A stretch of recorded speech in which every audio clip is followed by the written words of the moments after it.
Hi Chetan గారు. Hello madam. జనరల్‌గా పెద్దవాళ్ళందరూ ఏమనుకుంటారంటే డ్రై ఫ్రూట్స్ మనం తీసుకుంటే ఎక్కువ కొలెస్ట్రాల్ పెరుగుతుందేమో, వెయిట్ ఎక్కువ గెయిన్ అవుతామేమో, అసలు డ్రై ఫ్రూట్స్ ముఖ్యంగా నరాల వీక్‌నెస్‌కి డ్రై ఫ్రూట్స్ ఉపయోగించొచ్చా లేదా అని జనరల్ నోషన్ ఒకటి ఉంది చేతన్ గారు. సో డ్రై ఫ్రూట్స్‌ని తినొచ్చా, తినకూడదా, ఎలా యూటిలైజ్ చేయాలి? ఒక పేషెంట్ మన దగ్గరకు వచ్చిండ్రు. హ్మ్. ఏడికెళ్ళి వచ్చిండ్రంటే మీకు నందిగామ ఐడియా ఉందా? నందిగామ నుంచి వచ్చిండ్రు. ఒక దంపతులు వచ్చిండ్రు మన దగ్గరికి. ఏమంటున్నారంటే, సార్ నాకు ఈ తల ఉంటుంది కదా, మొత్తం బ్లాక్ అయిపోతుంది. బ్లాక్ అయిపోతుందంటే ఏంది సార్ అనేసి అడిగాను. మెడలో నొప్పి వేసి ఇది మొత్తం లాగిట్లా కళ్ళకి ఏం కనిపిస్తలేదు నాకు. ఒక 2-3 సెకండ్లు ఈజీలు తీపిచ్చినాము, బ్రెయిన్ది సిటీ తీపిచ్చినాము, ఎంఆర్ఐ తీపిచ్చినాం, అన్నీ నార్మల్ ఉన్నాయి. కళ్ళు చీకట్లు పడ్డం అంటూ ఉంటారు. కళ్ళు అంటే నాకు ఇంకా తెలియదు ఏమైతుంది అనేసి. అదే మొత్తం బ్లాంక్ చీకటిగా బ్లాంక్ అయిపోతుంది నాకు. మళ్ళీ చేతులన్నీ లాగుతున్నాయి. చేతులన్నీ లాగి ఈ రీజన్స్ లా తిమ్మిరి వస్తుంది. ఓకే. ఈ రీజన్స్ లా తిమ్మిరి వచ్చి నాకు జర హోష్ వచ్చినాక, అంటే హోష్లోనే ఉంటా నేను, ఇట్లా సడన్ ఇట్లా బ్లాక్ అయ్యి ఇట్లా అయిపోతుంది. ఒక ఫ్యూ సెకండ్స్. మెడ నొప్పి, నడుము నొప్పి, లేస్తే ఏమో అరికాల్ కింద మంటలు. ఇట్లా హోష్ ఉంటుందా లేదా అనేసి, ఎందుకంటే అది ఫిట్స్ కూడా ఉండొచ్చు అనేసి మనం క్వశ్చన్లు అడిగినాం. అన్ని టెస్ట్ ఆల్రెడీ చేయించుకున్నారు వాళ్ళు న్యూరోలాజిస్ట్ల దగ్గర పోయి. ఏం లేవు. అరికాళ్ళ మంటలు, అరికాళ్ళ తిమ్మిర్లు. ఇంత ప్రాబ్లం ఉన్న రిపోర్ట్స్ అన్ని నార్మల్ వస్తాయి. మెడది సిటీ చేపియలేదు వాళ్ళు. ఓకే. ఓన్లీ బ్రెయిన్ది చేపించిండ్రు. ఓకే. అయితే ఏమైంది, మనం మళ్ళా చేపించినాం. మెడది, నడుముది ఇవన్నీ చేపించినాం. షుగర్ వ్యాధిది కూడా చేపించినాం. ఇవన్నీ అబ్నార్మల్ ఉన్నాయి. ఈ మెడది ప్రాబ్లం ఉంది కదా, అక్కడ స్పాండిలోసిస్ ఉంది. షుగర్ వ్యాధిది కూడా HbA1c జర ఎక్కువ ఉంది ఆయన. ఏమంటున్నారంటే, ఇప్పుడు నేను అడిగిన, అరే షుగర్ వ్యాధి ఉంది కదా మీకు, అవును సార్ ఉండే, తగ్గిపోయింది అన్నారు. అయితే ఎవరో అన్నారు వాళ్ళకు, అరే మెంతులు తిను తగ్గిపోతే షుగర్, ఇంకా నీకు మందు అవసరం లేదు, ఏం అవసరం లేదు అనేసి. బయట పోతుండు, తింటుండు, తాగుతుండు, సిగరెట్లు ఫుల్ నడుస్తుంది. మెంతులు తినుడు, బయటికి వెళ్ళిపోడు డైలీ. అయితే నేను చెప్పిన, ఓన్లీ మెంతులు తినడం వల్ల షుగర్ ఎట్లా తగ్గుతుంది? ఇప్పుడు మనం కూడా మన వీడియోలో చెప్తాం, అరే మెంతులు తినండి, కొత్తిమీర ఎక్కువ తినండి, అది ఇదని చెప్తాం కదా. కానీ ఏంది అంటే జనాలు అపార్థం చేసుకుంటారు. కొత్తిమీరలు, పుదీనాలు, కరివేపాకులు, మెంతులు తినేసి ఎవరికైనా రోగాలు తగ్గినా లేదు. మనం ఎందుకు చెప్తాం? మనకు జర కంట్రోల్ చేయడానికి హెల్ప్ చేస్తాయి అవి. ఈవెన్ మెడిసిన్ కి కూడా సపోర్ట్ చేస్తాయి. మెడిసిన్ కి కూడా సపోర్ట్ చేస్తుంది. మీరు అవి చేసుకుంటా అన్ని అడ్డం దొడ్డం అన్ని తింటున్నారు, చిరుదండీలు తింటున్నారు, టైంకి పడుకోవట్లేదు, ఆల్కహాల్ తాగుతున్నారు, స్మోకింగ్ చేస్తున్నారు, ఫిజికల్ యాక్టివిటీ లేదు, ఎక్కడానికెళ్ళి అవుతుంది మీరు చెప్పండి? మందు కూడా వేసుకోవాలి, అది కూడా చేయాలి, జర సపోర్టివ్ ఉంటుంది మనకు, అందుకే మనం చెప్తాము, అవునా కదా? అయితే ఏమైంది అంటే, ఇప్పుడు ఈ పేషెంట్కి ఇట్లా పరేషాని అయింది. అయితే ఫిజికల్ యాక్టివిటీ ఎందుకు చేసుకోలేదు అనేసి అడిగినాం మనం. ఏముంది సార్, ఫిజికల్ యాక్టివిటీ చేస్తే ఏంది, చేయకపోతే ఏంది? ఇంతకుముందు మందులు తింటుండే, మందులు పెరుగుతూనే ఉన్నాయి. అదేలేండి, డిమోటివేట్ డిమోటివేట్.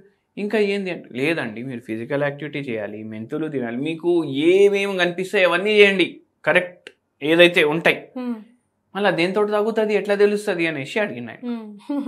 దేంతో తగ్గినాయింది భయ్, మీకు తగ్గుతుందా లేదా అది చూసుకోండి మీరు. అయితే అదే చెప్పినాం మనం. అయితే మనం ఇంకోటి కూడా చెప్పినాం, ఒక పని చేయండి, ఇప్పుడు నుంచి నైట్ ఒక్కటే జొన్న రొట్టె తినండి మీరు.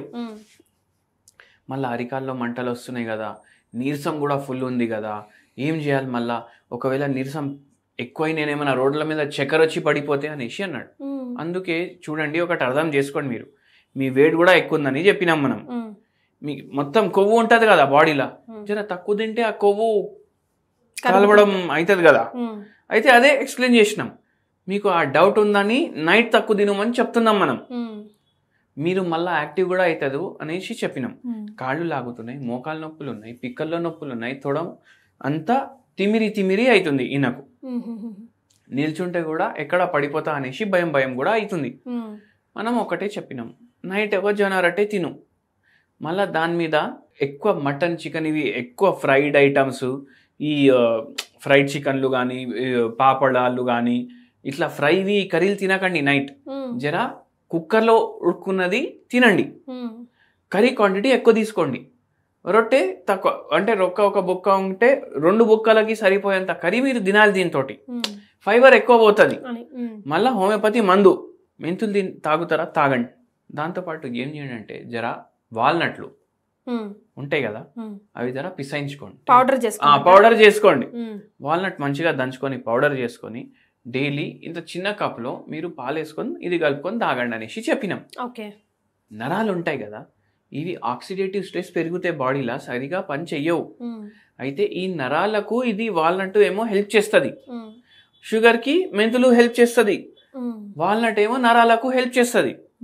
మళ్ళీ అరికాల్లో తిమ్మిర్లు, అరికాల్లో మంటలు, కాళ్ళు ఆగడం, నడుస్తుంటే స్పర్శ తెలియకపోవడం, ఇవన్నీ కూడా ఉంటాయి కదా. జర దానికి కూడా సపోర్ట్ ఉంటుంది. మందు టైంకి వేసుకోవాలి. డైలీ 1 గంట పైదలు నడవాలి అంట నేను. ఇప్పుడు మీకు మోకాలు నొప్పి లేదు, ఎందుకు నడవాలి మీరు పైదలు నాకు చెప్పండి. నడవాలి కదా, నడుస్తేనే ఎనర్జీ ఖర్చు అవుతుంది. ఎనర్జీ ఖర్చు అయితే ఆక్సిడేటివ్ స్ట్రెస్ తగ్గుతుంది. ఆక్సిడేటివ్ స్ట్రెస్ తగ్గితే ఇన్సులిన్ రెసిస్టెన్స్ కూడా తగ్గుతుంది. ఇవన్నీ తగ్గితే షుగర్ వ్యాధి తగ్గదా మీరు చెప్పండి? తగ్గుతుంది కదా. మన హోమియోపతి మందు హెల్ప్ చేస్తుంది దానికి. జర మెయింటైన్ అయితే మందు వేసుకోండి, తగ్గుతుంది. ఇప్పుడు దేంతో తగ్గుతుంది? దీంతో తగ్గుతుందా, మందుకి తగ్గుతుందా, వాకింగ్ తోటి తగ్గుతుందా, పడుకోవడం వల్ల తగ్గుతుందా? అవన్నీ ఆలోచించకండి, తగ్గుతుందా లేదా చూసుకోండి. అది చాలా ఇంపార్టెంట్ అంటా నేను. అయితే పేషెంట్కి కూడా చెప్పేసి మందులు ఇచ్చినాం. 3 నెలలకి మందు ఇచ్చేసి పంపించినాం. 3 నెలలకి వచ్చినప్పుడు 90% తిమ్మిర్లు, మంటలు, నొప్పులు, చేతుల్లో మంటలు, మెడ నొప్పి, నడుము నొప్పి అన్నీ మాయమైపోయినాయి. HbA1c కూడా 7.2కి వచ్చింది 8.6 నుంచి. మళ్ళీ ఈ పేషెంట్ అన్నారు, సార్ ఏం చేసిండ్రు అంటే, ఏం చేసినాం, మీకు చేయమని చెప్పినాం అంతే చేసినాం మేము. అవునా కాదా? అంటే ఓన్లీ ఈ గోళీ వేసుకోండి తగ్గిపోతుందని కాదు, పేషెంట్ సైడ్ నుంచి కూడా ఎఫర్ట్ ఉండాలి అట్లా. అయితే వాల్నట్లో ఇవన్నీ ప్రాపర్టీలు ఉంటాయి. మీరు చూడండి, వాల్నట్ చూడడానికి కూడా బ్రెయిన్ లాగానే ఉంటుంది, బుర్ర లాగానే ఉంటుంది. బుర్ర ఏంది, మన శరీరంలో ఉండేది పెద్దకి పెద్ద నరం, బిగ్గెస్ట్ నర్వ్. అంటే వెయిట్ ప్రకారం చూసుకుంటే అట్లా అన్ని నరాలు దాంట్లోకి వెళ్ళి వస్తున్నాయి కదా. అయితే బ్రెయిన్ ఇది ట్రాన్స్ఫార్మర్ మీ బాడీకి. అదే షేప్లో మీరు తింటున్నారంటే దానికి ఏదో సంబంధం ఉంటుంది కదా.